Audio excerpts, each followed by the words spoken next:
കുട്ടികളെ, trading profit and loss അക്കൗണ്ടും balance ഷീറ്റും തയ്യാറാക്കാൻ നമ്മൾ മനസ്സിലാക്കി കഴിഞ്ഞു. Trading profit and loss account തയ്യാറാക്കുന്നതും ബാലൻസ് ഷീറ്റ് തയ്യാറാക്കുന്നതും എപ്പോഴാണ്? ഒരു ഫിനാൻഷ്യൽ ഇയറിൻ്റെ അവസാന ഡേറ്റിലാണ്. ആ അവസാന ഡേറ്റ് വരെ ആ വർഷത്തേക്കുള്ള എല്ലാ ചെലവുകളും, എല്ലാ എക്സ്പെൻസുകളും, എല്ലാ ഇൻകവും പരസ്പരം കമ്പയർ ചെയ്തിട്ടാണ് നെറ്റ് പ്രോഫിറ്റ് ആണോ നെറ്റ് ലോസ് ആണോ എന്ന് കണ്ടെത്തുന്നത്. അതുപോലെ ആ ഫിനാൻഷ്യൽ ഇയറിൻ്റെ ഏറ്റവും അവസാനത്തെ ഡേറ്റിൽ എത്ര അസറ്റ്സ് ഉണ്ട്, എത്ര ലയബിലിറ്റീസ് ഉണ്ട്, എത്ര ക്യാപിറ്റൽ ഉണ്ട്, ഇതാണ് ബാലൻസ് ഷീറ്റിൽ വരുന്നത്. അപ്പോൾ നമുക്കൊരു ഉദാഹരണത്തിന് നമ്മുടെ financial year January 1 to December 31 വരെയാണെന്ന് നിങ്ങൾ മനസ്സിൽ കരുതൂ. ഈ ഡിസംബർ 31 ചില എക്സ്പെൻസുകൾ കൊടുക്കാനുണ്ടാകും.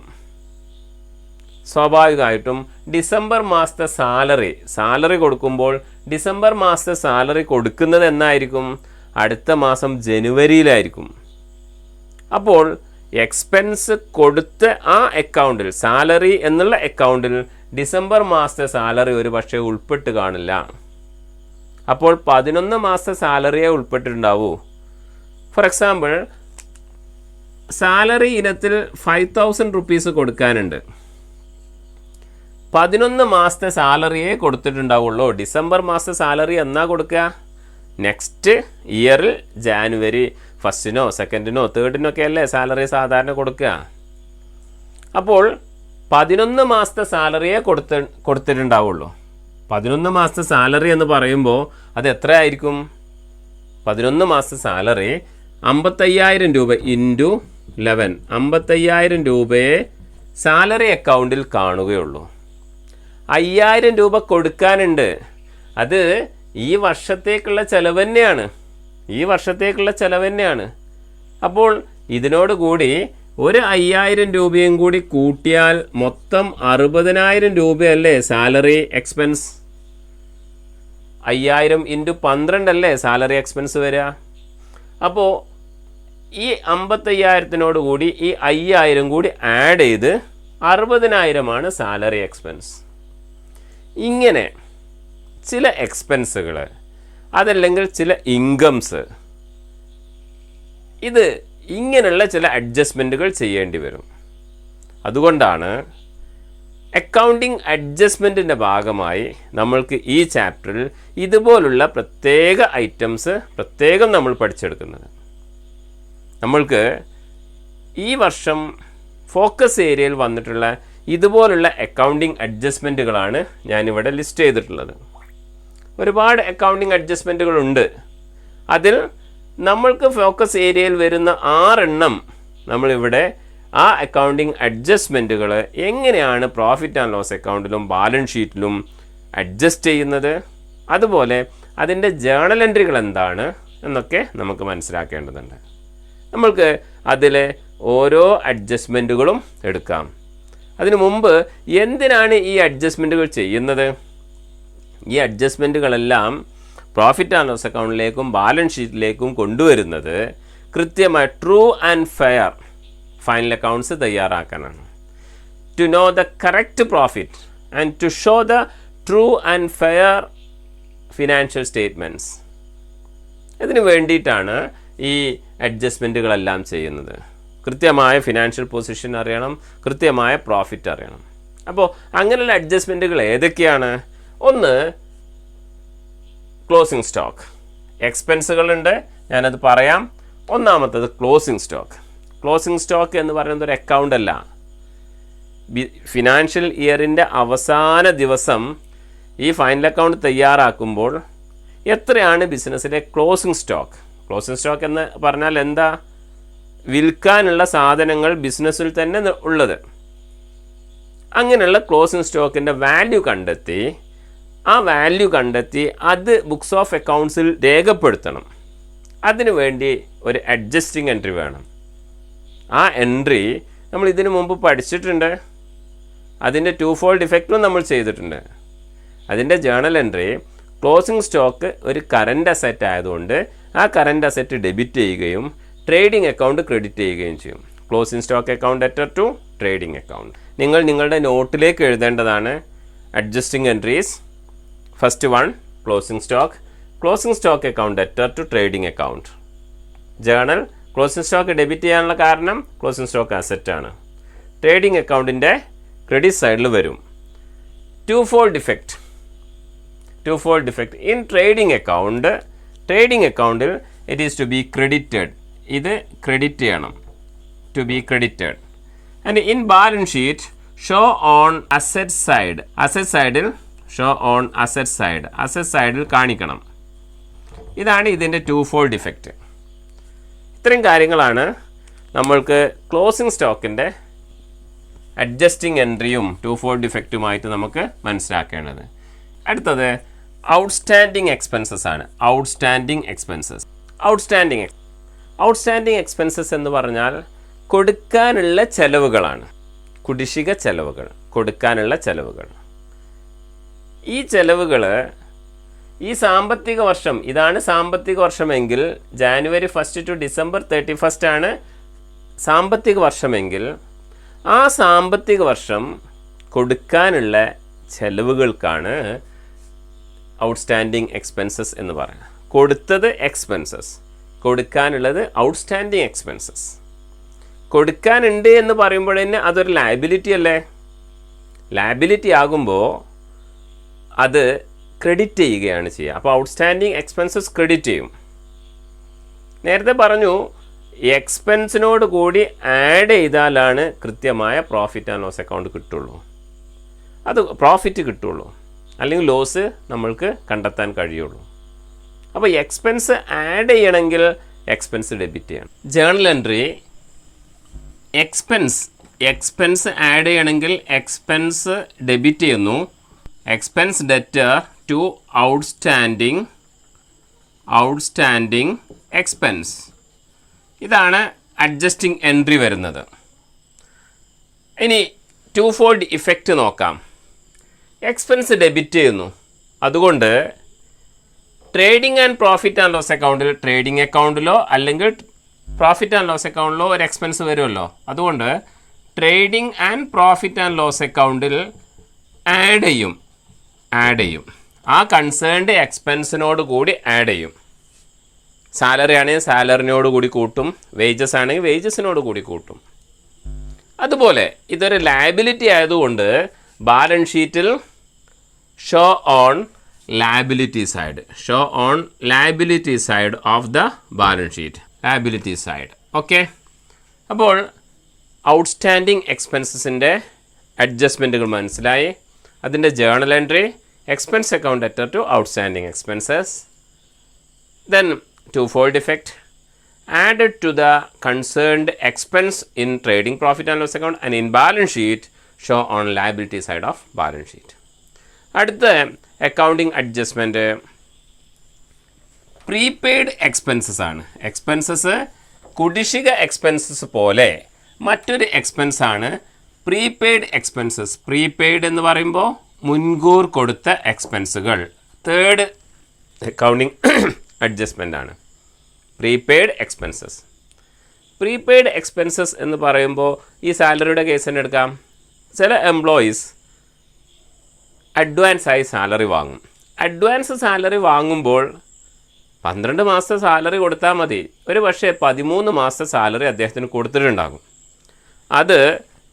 ഇതാണ് അക്കൗണ്ടിങ് ഇയർ. ഈ അക്കൗണ്ടിങ് ഇയറിനകത്തുള്ള ഒരു എക്സ്പെൻസ് അല്ലല്ലോ. ആ അക്കൗണ്ടിങ് ഇയറിലുള്ള എക്സ്പെൻസ് മാത്രമേ നമുക്ക് എക്സ്പെൻസായി എടുക്കാൻ പാടുള്ളൂ. കൂടുതൽ എക്സ്പെൻസ് എടുത്തു കഴിഞ്ഞാൽ എന്ത് സംഭവിക്കും? നമ്മുടെ പ്രോഫിറ്റ് അല്ലെങ്കിൽ ലോസ് തെറ്റായി വരും. അതുകൊണ്ട് അഡ്വാൻസ് കൊടുത്തത് അടുത്ത വർഷത്തേക്കുള്ളതായതുകൊണ്ട് ഈ വർഷത്തെ എക്സ്പെൻസിൽ നിന്ന് അത് കുറയ്ക്കേണ്ടതുണ്ട്, ലെസ് ചെയ്യേണ്ടതുണ്ട്. എക്സ്പെൻസ് കുറയ്ക്കണമെങ്കിൽ എക്സ്പെൻസ് ക്രെഡിറ്റ് ചെയ്യണം. അതുപോലെ ഒരു അഡ്വാൻസ് ആയിട്ട് നമ്മൾ എന്തെങ്കിലും കൊടുത്തു കഴിഞ്ഞാൽ, ഉദാഹരണത്തിന് വീട്ടിലേക്ക് വരുന്ന പേപ്പറാണ്, നിങ്ങളെ വീട്ടിൽ പേപ്പർ വരുന്നുണ്ടാകും.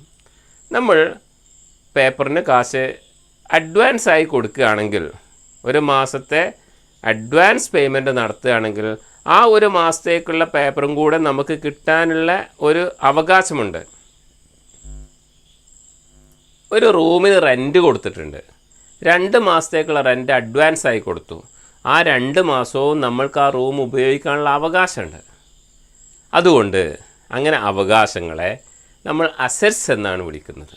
അപ്പോൾ പ്രീപെയ്ഡ് എക്സ്പെൻസസ് ഒരു അസറ്റാണ്. അസറ്റ് ഡെബിറ്റ് ചെയ്യും. അപ്പോൾ ജേണൽ എൻട്രി എന്താകും? പ്രീപെയ്ഡ് എക്സ്പെൻസ് അസറ്റ് ആയതുകൊണ്ട് prepaid expenses debtor to expense account. Expense account credit ചെയ്യാൻ കാരണം എന്താ? എക്സ്പെൻസ് അക്കൗണ്ട് ക്രെഡിറ്റ് ചെയ്യാൻ കാരണം എക്സ്പെൻസ് കൂടുതലാണ് കൊടുത്തത്, അത് കുറയ്ക്കാൻ വേണ്ടിയിട്ടാണ്. ഇനി 2-fold ഇഫക്റ്റ് നോക്കാം. എക്സ്പെൻസ് ക്രെഡിറ്റ് ചെയ്യുകയാണ് ചെയ്തത്, അതുകൊണ്ട് എക്സ്പെൻസ് കുറയ്ക്കുകയാണ് വേണ്ടത്.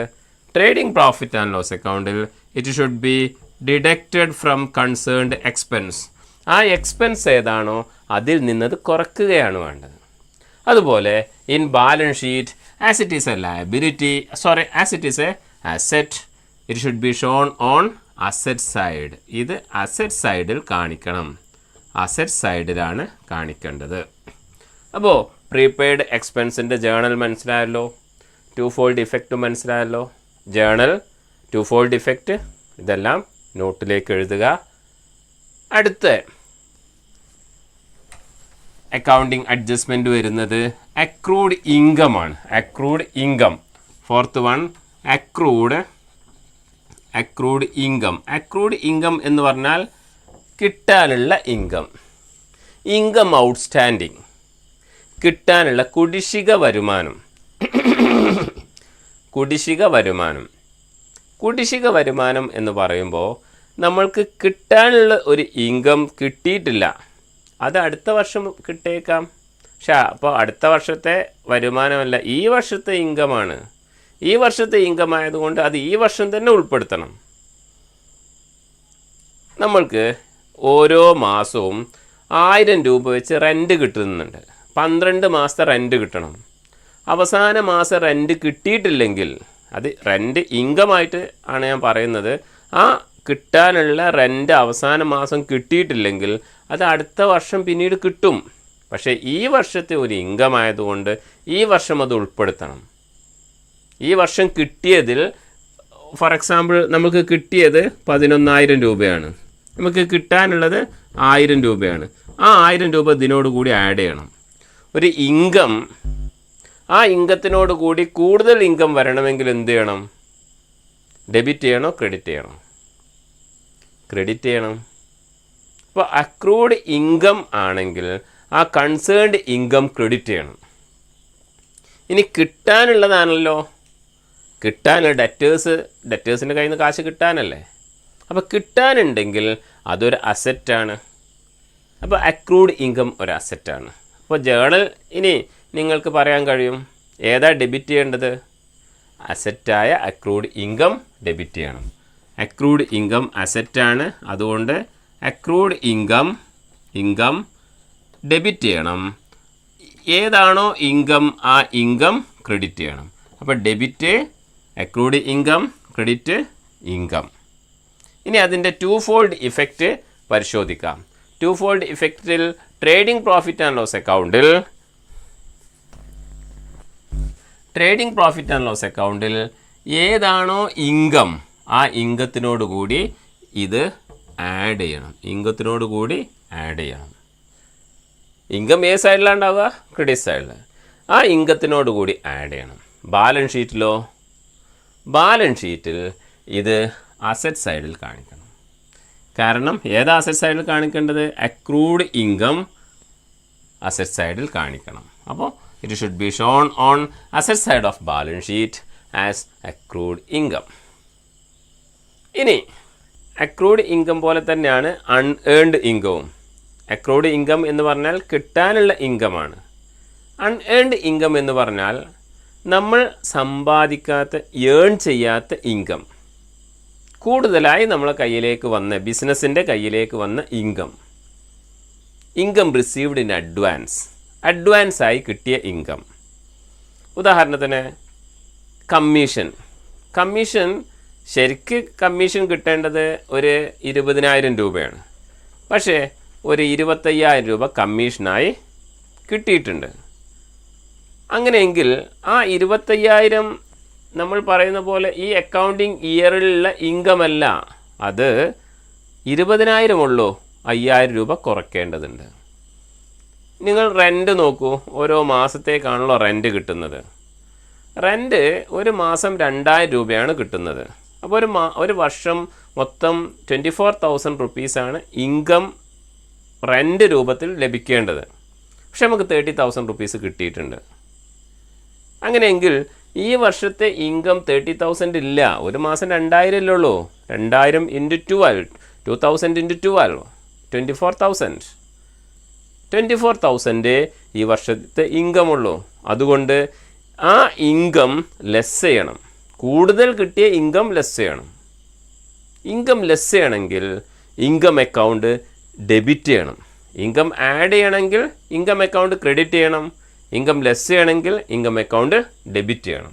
അപ്പോൾ ഏതാണോ ഇൻകം, റെൻ്റാണെങ്കിൽ റെൻറ്റ്, കമ്മീഷനാണെങ്കിൽ കമ്മീഷൻ, ഏതാണോ ഇൻകം ആ ഇൻകം ഡെബിറ്റ് ചെയ്യുന്നു. Income account debtor to unearned income account, അല്ലെങ്കിൽ income received in advance account. Unearned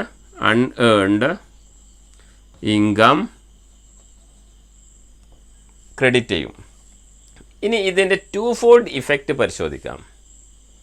2-fold ഇഫക്റ്റിൽ income less ചെയ്യേണ്ടതാണല്ലോ, അതുകൊണ്ടല്ലേ ഇൻകം ഡെബിറ്റ് ചെയ്തത്. അതുകൊണ്ട് trading profit and loss account it should be deducted from the concerned income. ഏതാണോ income ആ ഇൻകത്തിൽ നിന്ന് less ചെയ്യണം. അതുപോലെ ബാലൻസ് ഷീറ്റിൽ കിട്ടാനുള്ളതാണ്, കൂടുതലായിട്ട് കിട്ടിയതാണ്. കൂടുതലായി കിട്ടിയതാകുമ്പോൾ അതൊരു ലയബിലിറ്റിയാണ്. കൂടുതൽ നമ്മളെ കയ്യിലേക്ക് വന്നാൽ അതൊരു ലയബിലിറ്റിയാണ്.